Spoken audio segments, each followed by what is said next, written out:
Hi, good morning. My name is E. Venkat Reddy, lecturer in Commerce, Dr. BRR Government Degree College, Jadcherla. So ఈరోజు మనము ఈ వీడియోలో cost అకౌంటింగ్లోని మరి labour cost గురించి తెలుసుకుందాం. లేబర్ అంటే శ్రమకు ప్రతిఫలం వేతనం. అయితే వస్తూత్పత్తిలో మొత్తం వ్యయంలో మెటీరియల్స్ తర్వాత శ్రామిక వ్యయమే హెచ్చు భాగాన్ని ఆక్రమిస్తుంది. అంటే ఒక వస్తువును లేదా సేవను ఉత్పత్తి చేసేటప్పుడు మొదట అంటే ప్రధాన వ్యయాల్లో మెటీరియల్ తర్వాత రెండవ స్థానం ఆక్యుపై చేసేది ఇక్కడ మరి శ్రామిక వ్యయంగా మనం చెప్పుకోవచ్చు. శ్రమలో ఎలాంటి అసమర్థత చోటు చేసుకున్నా మరి ఉత్పత్తి దిగుబడి పరిమాణం తగ్గిపోతుంది. మెటీరియల్ వృధా పెరగడం, వేతనాల బిల్లు పెరగడం, ఓవర్ ఖర్చులు పెరగడం, ఇవన్నిటి అంటే వస్తువు యొక్క ప్రధాన ఉత్పత్తి వ్యయాలలో పెరుగుదల వల్ల వస్తూత్పత్తి వ్యయం పెరుగుతుంది. వస్తూత్పత్తి వ్యయం పెరగడం వల్ల వస్తువు యొక్క ధర కూడా పెరగవలసినటువంటి పరిస్థితి ఏర్పడుతుంది. మరి వస్తువు ధర పెరిగినప్పుడు వినియోగదారులు వాటిని కోరుకోవడంలో ఇష్టపడరు, కనుక వస్తువు యొక్క డిమాండ్ తగ్గే అవకాశం ఉంటుంది. అంటే ఇక్కడ మార్కెట్లో వినియోగదారులు ఏదైతే నాణ్యమైన వస్తువు ఉంటుందో, తక్కువ ధరకు ఏదైతే లభ్యమవుతుందో దాన్నే ఎక్కువగా మక్కువ చూపడానికి అవకాశం ఉంటుంది. కాబట్టి ఇక్కడ ఈ ప్రధాన వ్యయాలైనటువంటి మెటీరియల్, శ్రమ, మరి ఇతర ఖర్చులు ఏవైతే ఉన్నాయో ప్రత్యక్ష ఖర్చులు, మరి వీటిపైన నియంత్రణ అవసరం. అందువల్ల శ్రమ సామర్థ్యాన్ని పెంచుకోవాల్సినటువంటి అవసరం ఉంది. లేబర్ యొక్క వనరులను మ్యాక్సిమం వారి యొక్క శక్తి సామర్థ్యాలను సంస్థ వినియోగించుకోవాల్సినటువంటి అవసరం ఉంటుంది. కనుక శ్రామిక వ్యయంపై నియంత్రణ అమలు జరిపితే వస్తూత్పత్తి వ్యయం తగ్గి సంస్థ మరి లాభాలు పొందడానికి అవకాశం ఉంటుంది. ఇక ఈ శ్రమను మనము రెండు రకాలుగా వర్గీకరణ చేయడం జరుగుతుంది: direct labour and indirect labour. Direct labour అంటే ప్రత్యక్ష శ్రమ అంటాం. మరి ప్రత్యక్ష శ్రమ అంటే ఒక వస్తువు యొక్క స్వభావం, పరిస్థితి, నిర్మాణంలో మార్పులు తెచ్చే శ్రమను స్థూలంగా ప్రత్యక్ష శ్రమ అని అంటాం. అంటే ఇలాంటి శ్రమ వస్తువుతో సులభంగా గుర్తించవచ్చు. అలాగే కాస్ట్ కేంద్రాలు లేదా కాస్ట్ యూనిట్లకు నేరుగా కేటాయించడానికి వీలున్నటువంటి శ్రమ ఏదైతే ఉందో దాన్ని ప్రత్యక్ష శ్రమగా మనం చెప్పుకుంటాం. అంటే ఒక వస్తువుకు ఇంత లేబర్ కాస్ట్ అయింది, లేదా ఒక యూనిట్కు ఇంత లేబర్ కాస్ట్ అయిందని నేరుగా కేటాయించడానికి అవకాశం ఉన్నటువంటి వ్యయం ఏదైతుందో దాన్ని మనము ప్రత్యక్ష శ్రమగా మనం చెప్పుకుంటాం. ఎగ్జాంపుల్, మనం ఏదైనా సరే ఫర్నిచర్ తయారు చేస్తున్నాం అనుకోండి. ఫర్ ఎగ్జాంపుల్, ఫర్నిచర్ తయారీలో వడ్రంగికి చెల్లించేటువంటి వేతనం ఏదైతే ఉందో దాన్ని మనం ఏంటి అంటే ప్రత్యక్ష శ్రమగా చెప్పుకుంటాం. ఇక రెండవది indirect labour. Indirect labour cost అంటే ఇక్కడ పరోక్ష శ్రమ ఖర్చులు అంటాం. పరోక్ష శ్రమ అంటే దీనిని కాస్ట్ కేంద్రం లేదా యూనిట్లో సులభంగా గుర్తించడానికి వీలు పడదు. అంటే ఇలాంటి ఖర్చులను న్యాయమైన ప్రాతిపాదికపైన వాటికి కేటాయింపు చేయడం జరుగుతుంది. అంటే వస్తూత్పత్తిలో ప్రత్యక్ష శ్రమతో పాటు పరోక్ష శ్రమ ఖర్చులు కూడా కలిసి ఉంటాయి. కానీ నేరుగా కేటాయించడానికి వీలున్న శ్రమ ఖర్చులనేమో ప్రత్యక్ష శ్రమ ఖర్చులు అంటాం. నేరుగా కేటాయించడానికి వీలు లేనటువంటి ఖర్చులు ఏవైతే ఉన్నాయో వాటిని పరోక్ష శ్రమ ఖర్చులుగా మనం చెప్పుకుంటాం. అయితే ప్రత్యక్ష శ్రమ ఖర్చులను నేరుగా వస్తూత్పత్తికి కేటాయింపు చేయడం జరుగుతుంది, యూనిట్కు లేదా వస్తువుకి. పరోక్ష శ్రమ ఖర్చులను ఏం చేస్తామంటే న్యాయమైనటువంటి ప్రాతిపాదిక పైన మరి కేటాయింపు చేయడం జరుగుతుంది. ఈ పరోక్ష శ్రమకు మనం ఉదాహరణ సూపర్వైజర్కి చెల్లించేటువంటి మొత్తంగా చెప్పుకోవచ్చు. సూపర్వైజర్ ఏంటంటే వస్తువు ఉత్పత్తిలో నేరుగా పార్టిసిపేట్ కాడు, కానీ చేయిస్తాడు, వర్కర్స్ చేత పని చేయిస్తాడు, శ్రామికుల చేత. మరి ఏంటంటే ఉమ్మడిగా అతనికి కొంత మొత్తం చెల్లించడం జరుగుతుంది. కాబట్టి సూపర్వైజర్కి చెల్లించే వేతనం పరోక్ష లేబర్గా అంటే లేబర్ కాస్ట్గా మనం ఇక్కడ చెప్పడం జరుగుతుంది. అయితే పరిశ్రమలో శ్రామికులపై యాజమాన్యం పెట్టే వివిధ ఖర్చులన్నీ శ్రామిక వ్యయంలో చేరుతాయి. అంటే జనరల్గా శ్రామిక వ్యయంలో ఏమేమి ఉంటాయి అని మనం ఒక్కసారి గమనించినట్టయితే ద్రవ్య రూపంలో చెల్లించేటువంటి మొత్తాలు, మరి ఇతర సదుపాయాలు. అంటే రెండు రకాలుగా బెనిఫిట్స్ పొందడం జరుగుతుంది శ్రామికులు. ఒకటి నగదు, నగదేతర. సో ద్రవ్య రూపంలో చెల్లించే చెల్లింపులు వారికి ఏముంటాయి జనరల్గా అంటే మూల వేతనము, బేసిక్ పే, తర్వాత కరువు భత్యం, డిఎన్ఎస్ అలవెన్స్, ప్రావిడెంట్ ఫండ్కి యాజమాన్యం చెల్లించేటువంటి మొత్తం, అంటే ప్రావిడెంట్ ఫండ్కి యజమాని చెల్లించే చందా, తర్వాత కార్మికుల బీమా పథకానికి యాజమాన్యం చెల్లించేటువంటి చందా, తర్వాత ఉత్పత్తి బోనస్, లాభాల బోనస్, ఉద్యోగ విరమణ గ్రాట్యుటీ, వృద్ధాప్య పెన్షన్ మొదలైనవన్నీ వారికి నగదు రూపంలో చెల్లించేటువంటి వేతనంగా మనం ఇక్కడ చెప్పుకోవడం జరుగుతుంది. అంటే ద్రవ్య రూపంలో చెల్లించడం జరుగుతుంది. ఇక రెండవది ఏం చెప్పుకుంటాం మనం అంటే ఇతర సదుపాయాలు. ఇతర సదుపాయాలు అంటే ఇందులో వారికి నగదు రూపకంగా చెల్లించడం జరగదు, కానీ కొన్ని సేవలను వాళ్లకు ప్రొవైడ్ చేయడం జరుగుతుంది యాజమాన్యం. జనరల్గా ఏంటి అంటే ఒకవేళ వర్కర్స్కి ఏదైనా ప్రాబ్లమ్స్ ఏర్పడితే వైద్య సదుపాయాలు కల్పించడం. సో వైద్య సదుపాయాలు, తర్వాత జీతంతో సెలవు ఇవ్వడం జరుగుతూ ఉంటుంది. తర్వాత వినోద సౌకర్యాలు కల్పించడం జరుగుతుంది. సబ్సిడీతో అందించే ఆహారం, వసతి, విద్యా సదుపాయాలు, వెహికల్ సదుపాయం, ఇలాంటివన్నీ కొన్ని సౌకర్యాలను, వసతులను వర్క్ విజిట్స్ అంటాం వీటిని మరి ఏంటంటే నగదు రూపకంగా కాకుండా వస్తు సేవల రూపకంగా మరి ఇక్కడ శ్రామికులకు యజమాని కల్పించడం జరుగుతుంది. అయితే ఇక్కడ వేతనం చెల్లించే సమయానికి ఉత్పత్తి నిమిత్తం కార్మికులు వినియోగించే సమయానికి ఉన్నటువంటి వ్యత్యాసం ఏదైతే ఉందో ఆ తేడాను మనం ఏమంటామంటే వృధా సమయము అంటాం. అంటే వేతనం చెల్లించే సమయానికి ఉత్పత్తి నిమిత్తం కార్మికులు వినియోగించిన సమయానికి ఉన్న వ్యత్యాసాన్ని వృధా సమయంగా మనం అంటాం, ఐడల్ టైం అని అంటాం. అయితే వృధా సమయానికి వేతనాలు చెల్లించడం వల్ల మేనేజ్మెంట్ వారికి వచ్చేది ఏమీ ఉండదు. కానీ మరి ఇక్కడ ఏంటంటే క్రింది కారణాల వల్ల క్రింది కారణాలను ఆధారంగా చేసుకొని వృధా సమయాన్ని వర్గీకరిస్తే వృధా సమయాన్ని మరి 3 కారకాలుగా మనకు కనిపిస్తాయి. ఏంటేంటి అవి మనం అని గమనించినట్టయితే, ఒకటి ఉత్పత్తికి సంబంధించినటువంటి కారణాలు, అంటే ప్రొడక్టివిటీ కేసెస్. రెండోది కార్యనిర్వాహక సంబంధమైనటువంటి కారణాలు, అంటే అడ్మినిస్ట్రేటివ్ కేసెస్. తర్వాత ఆర్థిక సంబంధమైనటువంటి కారణాలు, ఎకనామిక్ కేసెస్. ఇవి మరి ఈ 3 రకాల వృధా సమయాన్ని కారణాలుగా మనం ఇక్కడ చెప్పుకోవచ్చు. అయితే ఉత్పత్తికి సంబంధించిన కారకాలు ఏంటి అని మనం ఒకసారి గమనించినట్టయితే, అంటే వృధా కాలం ఎలా ఏర్పడుతుంది ఉత్పత్తికి సంబంధించిన కారణాల్లో అంటే జనరల్గా యంత్రాలు చెడిపోవడం వల్ల, అంటే మిషనరీ ఏమైనా ట్రబుల్ ఇచ్చినట్టయితే టైం వేస్ట్ అవుతుంది. అలాగే పనికి నిరీక్షణ, అంటే వెయిటింగ్ ఫర్ వర్క్, అంటే కార్మికులు కర్మాగారంలో ప్రవేశించిన వెంబడే పనిని స్టార్ట్ చేయడం జరగదు. వాటిని సిద్ధం చేసుకొని ఉత్పత్తి స్టార్ట్ అయ్యే వరకు కొంత మరి టైం తీసుకోవడం జరుగుతుంది. దాన్ని పనికి నిరీక్షణ అంటాం. అంటే మిషనరీ స్టార్ట్ అయ్యి అది వరకు ముందుకెళ్ళే వరకు కూడా మరి వర్కర్ అక్కడ వెయిట్ చేయాల్సినటువంటి పరిస్థితి ఉంటుంది. ఓకే, దీన్నే పనికి నిరీక్షణ అంటాం, వెయిటింగ్ ఫర్ వర్క్. తర్వాత ముడి పదార్థాల కోసం నిరీక్షణ. కొన్ని సందర్భాల్లో ఏంటి అంటే మరి పనిచేసే కార్మికులు తాను పనిచేస్తున్న ఆవరణలో పని ప్రారంభించడానికి మరి కొనసాగించడానికి కావాల్సిన ముడి పదార్థాలు ఎప్పుడు లభ్యమవుతూ ఉండాలి నిరంతరంగా. మరి వారు అక్కడ ముడి పదార్థాల రాక కోసం నిరీక్షించుకుంటూ ఉండకూడదు. ఏమైనా ఆలస్యం ఇలాంటివి ఉత్పన్నమైతే ఏంటి అంటే మరి ముడి పదార్థాల కోసం నిరీక్షణ కూడా, అంటే వెయిటింగ్ ఫర్ మెటీరియల్స్ కొరకు కూడా మరి వారి యొక్క వృధాకాలం ఏర్పడుతుంది. అలాగే కార్మికుల కోసం నిరీక్షణ, వెయిటింగ్ ఫర్ వర్కర్స్.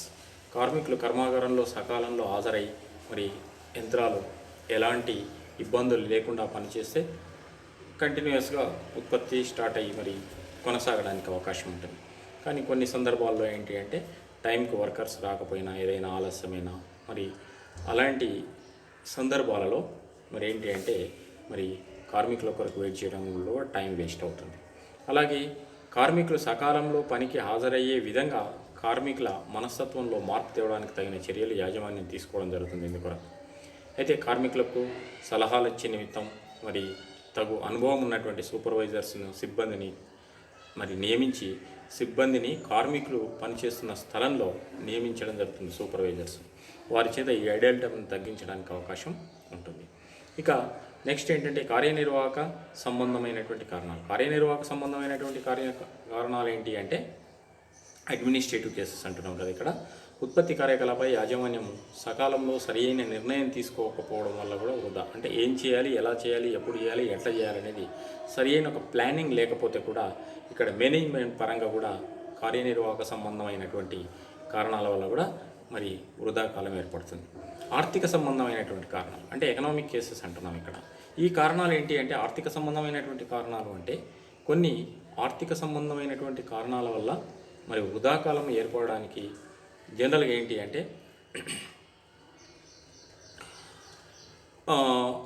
ఉదాహరణకి ఏంటంటే ఉలెన్ బనీన్లను తయారు చేసే పరిశ్రమ, ఐస్ క్రీమ్లు తయారు చేసేటువంటి పరిశ్రమలు మొదలైనటువంటి వీటికి ఎగ్జాంపుల్గా మనం చెప్పుకోవచ్చు.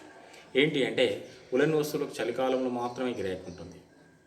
ఓకే, మరి మిగతా కాలం మొత్తం అతనికి గిరాకీ ఉండదు.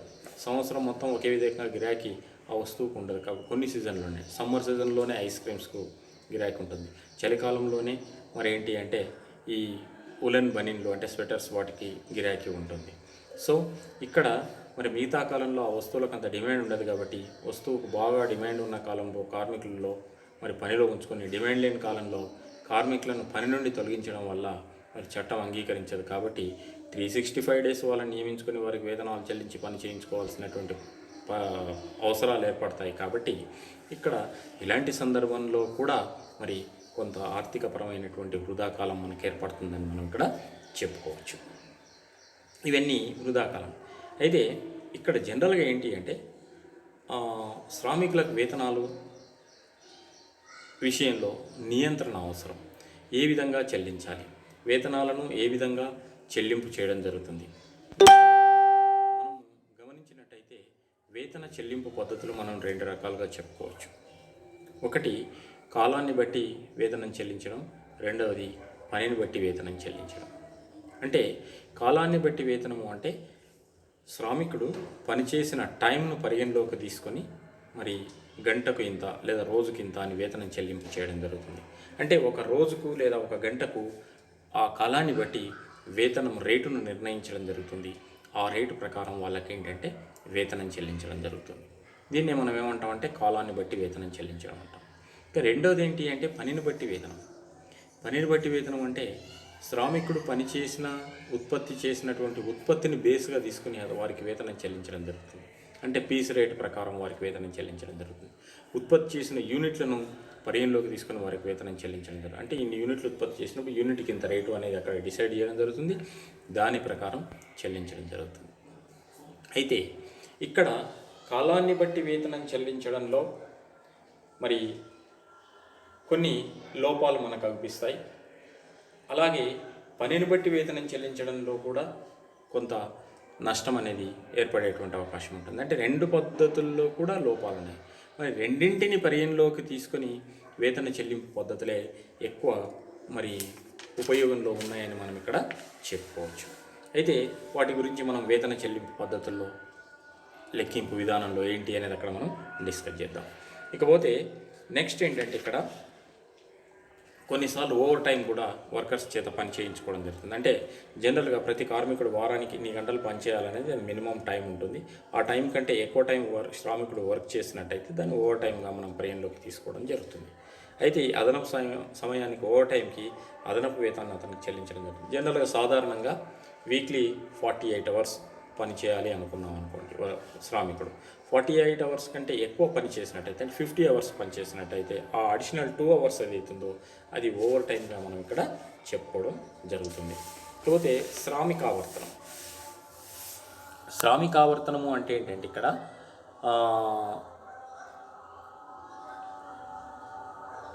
లేబర్ టర్న్ ఓవర్ అంటున్నాం. లేబర్ టర్న్ ఓవర్ అంటే ఉత్పత్తి కార్యక్రమానికి ఎట్లాంటి విఘాతం వాటిల్లకుండా మరి ఉండే నిమిత్తం ఫ్యాక్టరీ అవసరమైనంత మంది కార్మికులను నియమించుకొని మరి వారికి తగిన శిక్షణా సదుపాయాలు కల్పించి ప్రోత్సాహకమైనటువంటి వేతన పద్ధతులను అమలు జరిపి మరి ఉత్పాదకత శక్తిని వారిలో పెంచడానికి ప్రయత్నం చేసి మరి కార్మికులు స్థిరంగా ఒక చోటని పని చేస్తే మరి ఇటు కార్మికునికి అటు యజమానికి లాభం కలుగుతుంది. ఎందుకంటే మనం రిస్క్ తీసుకొని వాళ్ళకు ట్రైనింగ్ ఇప్పించి వాళ్ళతోట మరి ఏ విధంగా చేయాలి, ఎట్లా చేయాలి అనే అన్ని సూచనలు, గైడెన్స్ అన్ని ఇచ్చి ట్రైనింగ్ పీరియడ్ అరేంజ్ చేసి వారిని ఒక పనివంతునిగా మనం తయారు చేసిన తర్వాత మరి అతడు ఊరికే మార్పు చెందుతున్నారనుకోండి, శ్రామికులు సంస్థ నుండి వెళ్ళిపోవడం లేదా కొత్త వాళ్ళు రావడం ఈ విధంగా జరగడం వల్ల మరి ఏమవుతుంది అంటే నైపుణ్యం దెబ్బతింటుంది. మరి ఇటు స్థిరంగా కార్మికుల స్థిరత్వాన్ని తెలియజేస్తుంది శ్రామిక ఆవర్తనం. అయితే ఇక్కడ టర్నోవర్ అంటే మార్పు. శ్రామికులు ఊరికే మార్పు చెందుతూ ఉన్నారనుకోండి, ఉత్పత్తికి ఆటంకం ఏర్పడుతుంది. శ్రామికులు స్థిరంగా ఉన్నారనుకోండి, అటు శ్రామికునికి ఒక కాన్ఫిడెన్స్ లెవెల్ పెరిగి ఎక్కువ పని చేయడానికి అవకాశం ఉంటుంది. అలాగే ఇక్కడ యజమానికి కూడా ఏంటి అంటే మరి లాభం చేకూరుతుంది. సో అయితే ఇక్కడ ఏంటంటే ఒకవేళ శ్రామిక ఆవర్తనం వల్ల సంస్థ నుంచి వెళ్ళిపోతే వారి స్థానంలో కొత్త వారిని కూడా తీసుకోవడం జరుగుతూ ఉంటుంది. ఇలా వెళ్ళిపోయిన వారి ఖాళీల్లో కొత్త వారిని నియమించడం జరుగుతుంది. అంటే ఫ్యాక్టరీలో కార్మికులు స్థిరంగా ఉండక మారుతూ ఉంటారన్నమాట. మరి సంవత్సరంలో ఎంతమంది శ్రామికులు పని నుండి వెళ్ళిపోవడం జరుగుతుంది, మరి ఖాళీలు ఏర్పడితే వారి ఖాళీల స్థానంలో ఎంతమందిని భర్తీ చేసుకోవడం జరుగుతుంది, మరి సగటున కార్మికులు ఎంతమంది పనిచేస్తున్నారనే విషయం తెలుసుకోవడం కొరకు మనం ఏం చేస్తామంటే మరి వీటన్నిటిని ఈ ప్రక్రియని మనం ఏం చెప్తామంటే శ్రామిక ఆవర్తనంగా మనం చెప్పుకుంటాం, లేబర్ టర్నోవర్. అయితే లేబర్ టర్నోవర్ ఎక్కువగా ఉంటే సంస్థకు మరి నష్టం వచ్చే ప్రమాదం ఉంది. కాబట్టి పని నేర్చుకొని మరి అనుభవం సంపాదించిన కార్మికుడు పనిని వదిలి వెళితే మరి అతని స్థానంలో కొత్త వ్యక్తి రావడం వల్ల తిరిగి అతని పని నేర్పించడానికి ఎక్కువ కాలం పడుతుంది. మరి ఈ మధ్యలో ఉత్పత్తి వ్యయాలు పెరిగే ప్రమాదం ఉంది. కాబట్టి ఇక్కడ శ్రామిక ఆవర్తనం ఎంత తక్కువగా ఉంటే సంస్థకు అంత లాభదాయకం, అటు శ్రామికులకు కూడా లాభదాయకంగా మనం ఇక్కడ చెప్పుకోవచ్చు. అయితే జనరల్గా మరి లేబర్ టర్నోవర్ ఎందుకు ఏర్పడుతుంది, శ్రామిక ఆవర్తనం ఎందుకు ఏర్పడుతుంది అని మనం గమనించినట్టయితే ఇక్కడ చేసే పనిలో కార్మికునికి సంతృప్తి లేకపోతే, అంటే కార్మికుడు సాటిస్ఫై కావాలి, సాటిస్ఫై లేకపోతే అతడు పని నుంచి వదిలి వెళ్ళే అవకాశం ఉంటుంది. అలాగే చెల్లించే వేతనాలు ప్రోత్సాహకంగా లేకపోయినా కూడా పనిని వదిలి వెళ్తాడు. అంటే మన ఫ్యాక్టరీలో తక్కువ వేతనాలు ఇస్తూ ఉంటాయి, పక్క ఫ్యాక్టరీలో మరి ఎక్కువ వేతనాలు అతనికి లభించే అవకాశం ఉన్నప్పుడు ఏం చేస్తాడు, సంస్థను వదిలి వెళ్ళే అవకాశం ఉంటుంది. కాబట్టి పనిలో సాటిస్ఫాక్షన్ ఉండాలి అతనికి, మరి చెల్లించే వేతనాల్లో ప్రోత్సాహకంగా ఉండాలి అతనికి. తర్వాత కార్మికులలో ఫ్యాక్టరీలో కార్మికుల స్థితిగతులు బాగలేకపోయినా కూడా మరి ఎక్కువ శ్రామిక ఆవర్తనం జరిగేటువంటి అవకాశం ఉంటుంది. తర్వాత యాజమాన్యం వారు కార్మికుల పట్ల అవలంబించే విధానాలు కార్మికులకు నచ్చకపోయినా కూడా శ్రామికులు ఎక్కువ చేంజ్ అవుతూ ఉంటారు. అలాగే పనిచేసే వేళల్లో కార్మికునికి సరిపడకపోయినా కూడా ఏం చేస్తారు అంటే ఎక్కువ శ్రామిక ఆవర్తనం జరిగే అవకాశం ఉంటుంది. పర్యవేక్షణలు అంటే సూపర్వైజర్స్తో తోటి కార్మికుని సంబంధాలు కూడా సంతృప్తికరంగా లేకపోయినా కూడా మరి ఏంటంటే ఇక్కడ శ్రామిక ఆవర్తనం జరిగే అవకాశం ఉంటుందని మనం చెప్పవచ్చు. అలాగే ఇతర ఫ్యాక్టరీలో మంచి ఉద్యోగాలు కార్మికులకు లభించే అవకాశం ఉన్నప్పుడు, ఇంతకంటే ఎక్కువ సాలరీస్ వస్తున్నప్పుడు, మంచి జాబ్ వస్తున్నప్పుడు కూడా మరి ఈ సంస్థను వదిలి వెళ్ళేటువంటి అవకాశం ఉంటుంది. అలాగే కార్మికులకు అనారోగ్యం, వారికి సంభవించే ప్రమాదాలను బట్టి కూడా మరి శ్రామిక ఆవర్తనం జరగడానికి ఇది ఒక కారణంగా మనం ఇక్కడ చెప్పుకోవచ్చు. అంటే కార్మికుల మరణాలు, యాక్సిడెంట్స్ ఇలాంటి వాటి వల్ల. అలాగే స్త్రీ కార్మికులు అయితే వివాహం జరగడం వల్ల కూడా సంస్థను వదిలి వెళ్ళే అవకాశం ఉంటుంది. అలాగే ఉద్యోగుల పదవి విరమణ వల్ల ఏజ్డ్ అయిన తర్వాత రిటైర్మెంట్ తీసుకోవడం జరుగుతుంది, దానివల్ల కూడా సంస్థను వదిలి వెళ్ళే అవకాశం ఉంటుంది. ఇక ఉద్యోగుల బర్తరఫ్, ఏదైనా వాళ్ళు తప్పుడు పనులు చేసినప్పుడు లేదా అనుకూలంగా లేనప్పుడు ఏంటి అంటే యాజమాన్యం వాటిని బర్తరఫ్ చేసేటువంటి పరిస్థితి ఉంటుంది. అంటే ఇవన్నీ శ్రామిక ఆవర్తనము అంటే లేబర్ టర్నోవర్ జరగడానికి కారణాలుగా వీటిని మనం చెప్పుకుంటాం. మరి వీటి ద్వారా ఏర్పడినటువంటి ఖాళీలలో కొత్త వారిని నియమించుకోవడం జరుగుతుంది. అంటే ఉద్యోగుల పదవి విరమణ కానీ, మరణం కానీ, బర్తరఫ్ కానీ, స్త్రీ కార్మికుల వివాహాలు కానీ వీటన్నింటి విషయాలు మినాయిస్తే మిగతా వారి విషయంలో మేనేజ్మెంట్ తగిన చర్యలు తీసుకొని, అంటే అవన్నీ కామన్గా జరిగేటువంటివి, వాటిని మనం కంట్రోల్ చేయాల్సిన అవసరం ఉండదు, వాటిపైన కాన్సన్ట్రేట్ చేయాల్సిన అవసరం కూడా లేదు. అయితే వాటిని వదిలేస్తే మిగతా విషయంలో అంటే మేనేజ్మెంట్ తగిన చర్యలు తీసుకొని లేబర్ టర్నోవర్ రేటును తగ్గించవచ్చు. లేబర్ టర్నోవర్ రేటును తగ్గించడం అనేది కార్మికులకు చెల్లించే వేతనాలు, వారికి ఇచ్చే ప్రోత్సాహకాలు, యాజమాన్యం కార్మికుల పట్ల అవలంబించే విధానాలపైన ఆధారపడి ఉంటుంది. సో మరి వీటిని మనం సమగ్రంగా పరిశీలన చేసి లేబర్ టర్నోవర్ను కొంతవరకు తగ్గించడానికి అవకాశం ఉంటుంది. అయితే కార్మికుల్లోని లేబర్ టర్నోవర్ను ఒక సంవత్సరానికి తెలుసుకోవడానికి ఇక్కడ మనకు 3 మెథడ్స్ ఉన్నాయి. Labour turnover methods. వీటిని ఏంటంటే మనం ఏం చెప్పుకోవచ్చు వీటిలో అంటే, ఒకటి మనము సపరేషన్ మెథడ్ ఒకటి ఉంది, ఫ్లెక్స్ మెథడ్ ఒకటి ఉంది, తర్వాత రీప్లేస్మెంట్ మెథడ్ ఒకటి. ఇక్కడ 3 మెథడ్స్ ఉన్నాయి. మరి వీటి నుంచి మనము ఏ విధంగా లేబర్ టర్నోవర్ రేటును మనం తెలుసుకోవచ్చో చూద్దాం. ఫస్ట్ మనం సపరేషన్ మెథడ్ అంటున్నాం. సపరేషన్ మెథడ్లో మనకు ఏం తెలుస్తుంది అంటే, ఈ పద్ధతి ద్వారా సంవత్సర కాలంలో సగటున ఎంతమంది ఉద్యోగులు విడిచి వెళుతున్నారో తెలుసుకోవడానికి ఈ సపరేషన్ మెథడ్ మనకు ఉపయోగపడుతుంది.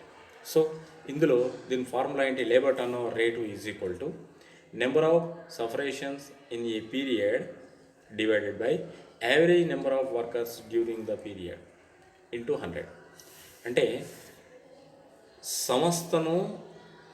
ఫ్యాక్టరీని విడిచి వెళ్ళిన పనివారి సంఖ్య డివైడెడ్ బై సంవత్సరంలో సగటు కార్మికుల సంఖ్య ఇంటూ 100 వేస్తే మనకు మరి సపరేషన్ మెథడ్లో శ్రామిక ఆవర్తనం రేటు, లేబర్ టర్నోవర్ రేటును మనం తెలుసుకోవడానికి సాధ్యమవుతుంది. మరొకసారి చూడండి, ఇక్కడ ఏంటి అంటే ఫ్యాక్టరీ నుంచి వెళ్ళిపోయిన వారి సంఖ్య, అంటే ఒక నియమిత కాలంలో అంటే ఒక సంవత్సర కాలంలో ఆ ఫ్యాక్టరీని వదిలి వెళ్ళిన వాళ్ళు ఎంతమంది, డివైడెడ్ బై సంవత్సర కాలంలో సగటు కార్మికుల సంఖ్య. సగటు కార్మికుల సంఖ్య అంటే ఏంటి? ప్రారంభంలో ఉన్న కార్మికులు ప్లస్ ముగింపులో ఉన్న కార్మికులు బయట చేస్తే సగటు కార్మికుల సంఖ్య తెలిసిపోతుంది. సో ఇంటూ 100 వేస్తే మనకు సపరేషన్ మెథడ్లో లేబర్ టర్నోవర్ రేట్ మనం తెలుసుకోవచ్చు. ఇక రెండవది ఏంటంటే ఫ్లెక్స్ మెథడ్.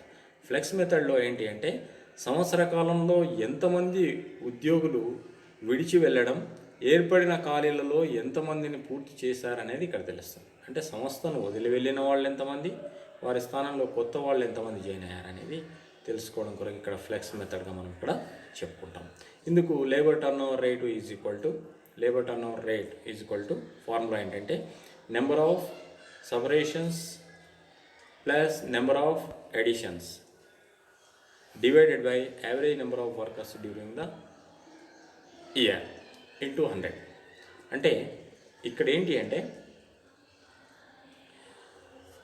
ఉద్యోగం విడిచి వెళ్ళిన వారి సంఖ్య, అంటే సంస్థను ఉద్యోగాన్ని వదిలి వెళ్ళిన వారి సంఖ్య ప్లస్ కొత్తగా ఖాళీల్లో చేరిన వారి సంఖ్య, అంటే వారి వదిలి వెళ్ళిన వారి స్థానంలో కొత్తగా చేరిన వారి సంఖ్య, ఈ రెండింటిని కలపాలి. డివైడెడ్ బై సంవత్సరంలో సగటు కార్మికుల సంఖ్య ఇంటూ 100 చేస్తే మనకి ఇక్కడ మరి ఫ్లెక్స్ మెథడ్లో శ్రామిక ఆవర్తనం రేటు తెలుసుకోవడానికి అవకాశం ఉంటుంది. ఇక మూడవది మనకేంటంటే రీప్లేస్మెంట్ మెథడ్. రీప్లేస్మెంట్ మెథడ్లో ఏంటంటే labour turnover rate is equal to number of replacements in a period divided by average number of workers during the period. అంటే ఇక్కడ సంస్థ వదిలి వెళ్ళిన వారి స్థానంలో కొత్తగా రీప్లేస్ అయినటువంటి ఆ పీరియడ్లో కొత్తగా చేరినటువంటి పనివారి సంఖ్య divided by average number of workers during the period, సగటు పనివారి సంఖ్య ఇంటూ 100 వేస్తే ఇక్కడ రీప్లేస్మెంట్ మెథడ్లో రీప్లేస్మెంట్ అంటే వెళ్ళిపోయిన వారి స్థానంలో కొత్తగా జాయిన్ అయిన వాళ్ళు ఎంతమంది డివైడెడ్ బై సగటు పని వాళ్ళు ఎంతమంది ఇంటూ 100 చేస్తే మనకు రీప్లేస్మెంట్ మెథడ్లో మరి శ్రామిక టర్నోవర్ రేటు తెలుసుకోవడానికి మనం ఈ 3 పద్ధతులను ఉపయోగించవచ్చు. ఇకపోతే మనము వేతన చెల్లింపు పద్ధతుల గురించి ఇంత క్రితం మనం చెప్పుకున్నాం. అయితే వేతన చెల్లింపు పద్ధతులు 2 రకాలు, స్థూలంగా 2 రకాల వర్గీకరణ చేయొచ్చు. ఒకటి ఏంటంటే ఇంత క్రితం మనం చెప్పుకున్నట్టు కాలాన్ని బట్టి వేతనం చెల్లించడం, రెండవది పనిని బట్టి వేతనం చెల్లించడం. కాలాన్ని బట్టి వేతనం ఎలా చెల్లిస్తామంటే గంటకు రేటు లేదా రోజుకు రేటు ప్రకారం శ్రామికునికి వేతనం చెల్లించడం జరుగుతుంది. అంటే ఒక 8 గంటల గల పని రోజులో ఒక శ్రామికుడు ఒక రోజు పని చేస్తే ఎంత వేతనం ఇవ్వాలి, రోజువారీ రేటు లేదా ఒక గంటకు రేటు ఇవ్వడం జరుగుతుంది. గంటకు ఒక 10 రూపాయలు, 100 రూపాయలు, 20 రూపాయలు ఎంత సమ్ మరి ఆ గంటకు రేటు ప్రకారం శ్రామికుడు పనిలో వెచ్చించిన కాలాన్ని బట్టి వేతనం చెల్లిస్తే కాలాన్ని బట్టి వేతనము అంటాం. ఇక రెండవది పనిని బట్టి వేతనము అంటే పనిలో కార్మికుడు ఉత్పత్తి చేసిన ఉత్పత్తి యూనిట్లను బట్టి యూనిట్ రేటు ప్రకారం అతనికి పనిని బట్టి వేతనం చెల్లిస్తే మరి దాన్ని పనిని బట్టి వేతనంగా మనం ఇక్కడ చెప్పడం జరుగుతుంది. అయితే ఇందులో ఉన్నటువంటి అంటే కాలాన్ని బట్టి వేతనం చెల్లించినప్పుడు ఏంటి అంటే శ్రామికుడు టైంను వేస్ట్ చేసే అవకాశం ఉంది. ఎందుకంటే 8 గంటలు పనిలో ఉంటాడు కానీ ఉత్పత్తి తగ్గిపోయే పరిస్థితి ఉంటుంది. అంటే ఇక్కడ మరి శ్రామికునికి 8 గంటలు పనిలో ఉండడం జరుగుతుంది. అంతే, ఎంత ఉత్పత్తి చేస్తున్నాం అనేది అతనికి మరి ఎంకరేజింగ్గా ఉండదు. కనుక ఏంటి అంటే ఇక్కడ టైంను పరిగణలోకి తీసుకొని చెల్లించడం వల్ల శ్రామికుడు పూర్తి స్థాయిలో పనిచేయడానికి అవకాశం ఉండదు, ఆర్ట్ఫుల్గా పనిచేయడానికి అవకాశం ఉండదు. కనుక ఏంటి అంటే మరి దీన్ని భర్తీ చేయడం కొరకు అంటే ఈ లోపాన్ని నివారించడం కొరకు ఏం చేస్తారు అంటే అక్కడ యాక్చువల్గా పనిచేసిన గంటలు ప్రామాణిక గంటలను నిర్ణయిస్తారు. ఇన్ని గంటల్లో ఇంత పని చేయాలి అని. అంతకంటే ముందుగానే ఒకవేళ యాక్టివ్గా శ్రామికుడు పనిచేస్తే ఆ పొదుపు చేసిన కాలానికి అతనికి ఏం చేస్తారంటే బోనస్ ఇవ్వడం జరుగుతుంది. అంటే వాస్తవ పనిచేసిన కాలానికి గంటకు వేతనం రేటుతో పాటు పొదుపు చేసిన కాలానికి అతడు ఉత్సాహంగా పనిచేయడానికి ఏం చేస్తామంటే ఇక్కడ బోనస్ ప్రణాళికను ప్రవేశపెట్టడం జరుగుతుంది కాస్టింగ్లో. సో మరి ఇక్కడ ఏంటి అంటే ఒక పనిని ఒక 10 గంటల్లో చేయాలి అని ప్రామాణిక గంటలు నిర్ణయించి పనిని అప్పగించామనుకోండి. 10 గంటలకు గంటకు రేటు ప్రకారం సాధారణ వేతనం వస్తుంది. మరి అతడు ఒకవేళ 10 గంటల్లో చేసేది 8 గంటల్లోనే పూర్తి చేస్తాడు అనుకోండి, అంటే 2 గంటలు సేవ్ చేస్తాడు మనకు టైం. మరి ఈ 2 గంటల పీరియడ్ పొదుపు కాలానికి అతనికి ఏంటంటే బోనస్ ఇవ్వడం జరుగుతుంది. సో ఈ విధంగా బోనస్ ప్రణాళికను ప్రవేశపెడితే శ్రామికుల లోపల మరి రెట్టింపు ఉత్సాహంతో వాళ్ళు పనిచేయడానికి అవకాశం ఉంటుంది, ఇంట్రెస్ట్తో పనిచేయడానికి అవకాశం ఉంటుంది, బోనస్ వస్తుంది కాబట్టి. సో ఇక్కడ బోనస్ను ప్రవేశపెట్టడం జరుగుతూ ఉంటుంది. సో కాలాన్ని బట్టి వేతనం చెల్లిస్తూ బోనస్ను. అలాగే ఇక్కడ మరి ఈ రెండింటిలో ఉన్నటువంటి లోపాలను పరిగణలోకి తీసుకొని వేతన చెల్లింపు పద్ధతులను ఇక్కడ నిర్ణయించడం జరుగుతుంది. అయితే ఇందులో ఏంటి అంటే హల్సే పద్ధతి, రోవాన్ పద్ధతి, టేలర్, మెర్రిక్ భేదాత్మక పీస్ రేట్ పద్ధతి ఇవి మనకు అందుబాటులో ఉన్నాయి. ఫస్ట్ మనం హల్సే మెథడ్ చూసినట్టయితే ఇక్కడ చూడండి, హల్సే మెథడ్ మనకు ఏంటి అంటే టోటల్ ఎర్నింగ్స్ అంటే మొత్తం వేతనం ఈజ్ ఈక్వల్ టు అక్కడ T into R plus % of S minus T into R. ఇది ఫార్ములా. టోటల్ అంటే మొత్తం వేతనం, టోటల్ ఎర్నింగ్స్ ఎంత ఒక శ్రామికుడు అంటే T ఇంటూ R. T అంటే ఇక్కడ టైం టేకెన్ అంటే వాస్తవంగా పనిచేసిన కాలము, ఇంటూ R అంటే రేటు, గంటకు వేతనం రేటు, ప్లస్ % ఆఫ్ అంటే బోనస్ రేట్. ఇది ఎంత రేటు అనేది మరి 50%, 25%, 30%, 40%, 60% ఎంత అనేది మనకు ప్రశ్నలు ఇవ్వడం జరుగుతుంది. దాన్ని బట్టి ఏం చేస్తాం మనం అంటే మరి ఆ రేటు ప్రకారం బోనస్ను లెక్కించడం జరుగుతుంది. బోనస్ రేట్ ఇవ్వనప్పుడు మనం ఏం చేస్తామంటే జనరల్గా 50% of S minus T. S means ఇక్కడ మరి standard time, S means standard time, minus T అంటే వాస్తవ పని అంటే పొదుపు కాలం అన్నట్టు. S మైనస్ T అంటే పొదుపు కాలం, ప్రామాణిక కాలము మైనస్ వాస్తవ కాలం, దట్ ఈజ్ ఈక్వల్ టు పొదుపు కాలం. పొదుపు కాలము ఇంటూ R స్టాండర్డ్ రేట్ ప్రకారం అందులో 50% 30% ఎంత అంటే పొదుపు చేసిన కాలానికి వచ్చే వేతనంలో ఎంతో కొంత శాతాన్ని బోనస్గా ఇవ్వడం జరుగుతుంది అన్నట్టు. సో యాక్చువల్ టైం అంటే వాస్తవ పని గంటలు into rate plus 50% of S minus T into R. ఇది హల్సే పద్ధతిలో వేతనం లెక్కించేటువంటి పద్ధతి. హల్సే రూపొందించాడు ఈ పద్ధతిని కాబట్టి హల్సే మెథడ్గా మనం ఇక్కడ చెప్పుకుంటాం. అంటే ఈ పద్ధతిని ప్రవేశపెట్టినటువంటి శాస్త్రవేత్త హల్సే కాబట్టి అతని పేరు మీద ఇక్కడ వేతన చెల్లింపు పద్ధతిగా మనం చెప్పుకుంటాం. అయితే ఇక్కడ మరి ఈ స్కీమ్ ప్రకారం ఏంటి, T ఇంటూ R చేస్తే పనిచేసిన గంటలు ఇంటూ గంటకు రేటు ప్రకారం వేతనం వస్తుంది, ప్లస్ ఈ బోనస్ వస్తుంది, పొదుపు చేసిన కాలానికి సమ్ % బోనస్ వస్తుంది. ఇది హల్సే పద్ధతిలో వేతన లెక్కింపు. ఇక రెండవది ఏం చెప్పుకుంటాం మనం అంటే రోవన్ ప్రణాళిక. రోవన్ ప్లాన్ ఏంటంటే ఇక్కడ కూడా మరి టోటల్ ఎర్నింగ్స్ చూడండి, టోటల్ ఎర్నింగ్స్ మొత్తం వేతనం is equal to time taken into house rate, అంటే టైం టేకన్ పని చేసిన గంటలు ఇంటూ గంటకు రేటు ప్లస్ బోనస్. ఇక్కడ కూడా పనిచేసిన కాలానికి గంటకు రేటు ప్రకారం సాధారణ వేతనం వస్తుంది ప్లస్ బోనస్ వస్తుంది. అయితే ఈ బోనస్ ఎలా లెక్కిస్తారు ఇందులో రోవన్ ప్లాన్లో అంటే పైన ఉంది చూడండి, bonus is equal to time saved by standard time into time taken into rate. Time saved పొదుపు కాలము బై ప్రామాణిక కాలం, స్టాండర్డ్ టైం మీన్స్ ప్రామాణిక కాలం, పొదుపు కాలము బై ప్రామాణిక కాలము ఇంటూ టైం టేకెన్ పని చేసిన గంటలు ఇంటూ గంటకు రేటు చేస్తే మనకి ఇక్కడ బోనస్ వస్తుంది. ఈ bonus plus time taken into rate plus bonus కలిపితే మొత్తం వేతనం వస్తుంది. ఇది రోవన్ ప్రణాళికగా మనం చెప్పుకుంటాం. ఇకపోతే నెక్స్ట్ ఏంటంటే మెర్రిక్, టేలర్, భేదాత్మక పీస్ రేట్ పద్ధతులు. భేదాత్మక పీస్ రేట్ పద్ధతులు అంటే ఏంటంటే ఇక్కడ మెర్రిక్ డిఫరెంట్ పీస్ రేట్ అంటే ఏంటంటే ఇక్కడ ఇతడు అవుట్పుట్ పర్సంటేజ్ స్టాండర్డ్గా ఇవ్వడం జరుగుతుంది. ఇక్కడ ఏంటి నిర్దేశించిన పనిని అప్ టు 83% వరకు మనం ఒక పనిని అప్పగించినాం, ఆ పని ఇన్ని యూనిట్లు ఉత్పత్తి చేయాలని చెప్తాం. మనం ఒక రోజులో ఒక 100 యూనిట్లు ఉత్పత్తి చేయాలని చెప్తాం. 100 యూనిట్లు ఉత్పత్తి చేయనప్పుడు అంటే శ్రామికులు వివిధ సామర్థ్యంతో కూడినటువంటి వ్యక్తులు ఉంటారు. అయితే ఇక్కడ వీళ్ళకేంటంటే మరి వారి సామర్థ్యాన్ని బట్టి అంటే త్వరగా పనిని పూర్తి చేసినట్టు ఎక్కువ యూనిట్లు ఉత్పత్తి చేసిన వాళ్ళకి ఎక్కువ వేతనం వచ్చే అవకాశం ఉంటుంది.